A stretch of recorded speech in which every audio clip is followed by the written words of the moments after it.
Halo teman-teman, hari ini kita akan membahas cara membaca BGA dengan menggunakan metode Boston. Langkah-langkah yang dipakai pertama adalah menentukan apakah tergolong asidosis atau alkalosis, lalu kedua apakah tergolong metabolik atau respiratorik, langkah ketiga menentukan derajat respon sekunder tubuh, langkah keempat menentukan anion gap, lalu nilai delta rasio dan klorida urin. Pertama, mari kita menentukan asidosis atau alkalosis. pH darah dikatakan normal jika 7,35 sampai 7,45, dikatakan asidosis jika pH kurang dari 7,35, dan dikatakan alkalosis jika pH lebih dari 7,45. Langkah kedua yaitu menentukan metabolik atau respiratorik. Terdapat trik cepat untuk menentukannya, dikatakan metabolik jika pH searah dengan pCO2, jika pH naik maka pCO2 naik, dan sebaliknya.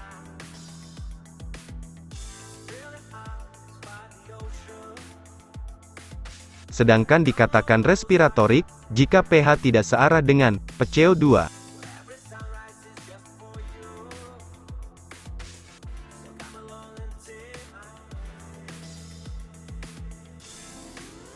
Dari tabel ini, dapat dilihat cara cepat, di mana jika pH searah dengan pCO2, baik panah ke atas maupun ke bawah, maka, kategori metabolik. Jika pH berlawanan arah, pH panah ke atas dan pCO2 panah ke bawah dan posisi sebaliknya, maka tergolong respiratorik.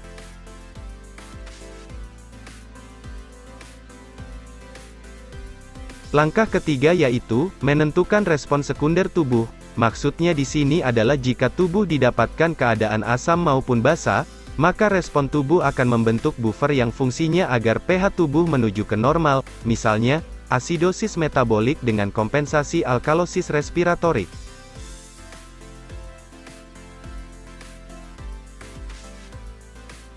Berikut adalah rumus menurut Boston, di mana misal ada keadaan asidosis metabolik, dengan keadaan HCO3 kurang dari 22 mmol per liter, maka, respon kompensasi tubuh adalah menggunakan rumus, PaCO2 dalam mmHg sama dengan 1,5 kali HCO3 ditambah 8, selain itu pada rumus Boston, dibedakan keadaan akut dan kronik, yang dengan perhitungannya, juga memiliki perbedaan dalam hal kompensasi.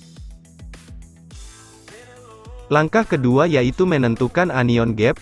Anion gap dihitung jika didapatkan pada asidosis metabolik, dengan menggunakan rumus, yang pertama Ag sama dengan natrium dikurangi dalam kurung klorida ditambah HCO3, rumus ini tanpa menggunakan kalium, dengan nilai normal 8 hingga 12 mg per liter. Sedangkan rumus kedua dengan kalium, yaitu Ag sama dengan natrium ditambah kalium dikurangi dalam kurung klorida dikurangi HCO3, dengan nilai normal 12 hingga 16 mg per liter. Hati-hati pada keadaan hipoalbumin perlu dikoreksi, dengan menggunakan rumus, Ag corrected sama dengan Ag ditambah dalam kurung 2,5 dikali dalam kurung 4,5 dikurangi albumin saat diperiksa.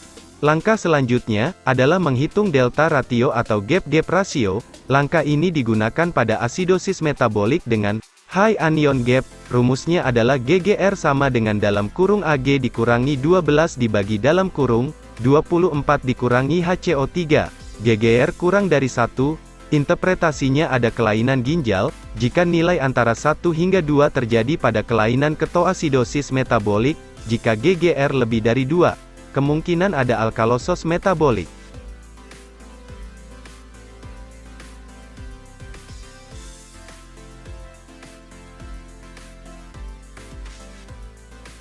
Klorida urin adalah pemeriksaan opsional dan hanya diperiksakan jika untuk diagnosis lebih lanjut, misal adanya kecurigaan aldosteronisme.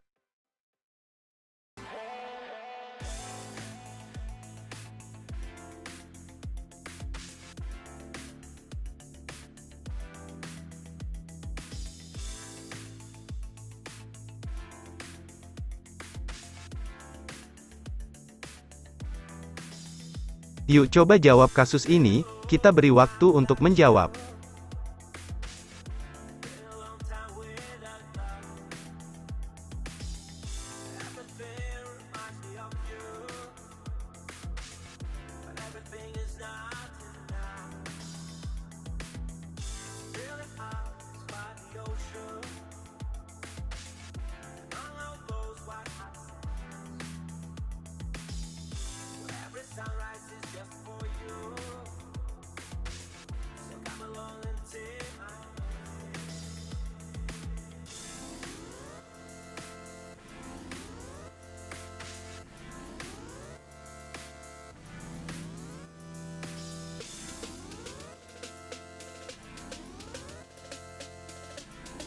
Untuk jawaban soal tadi, kita ingat langkahnya, pH tergolong normal, tips cepat jika lihat tabel, keadaan PCO turun dan HCO3 turun, ingat bukan tips cepat lihat pH, maka kemungkinannya, apakah golongan asidosis metabolik, atau alkalosis respiratorik, lalu untuk membedakannya melihat derajat respon sekunder, yang dengan rumus sebagai berikut, karena bersifat akut, maka menggunakan rumus yang akut.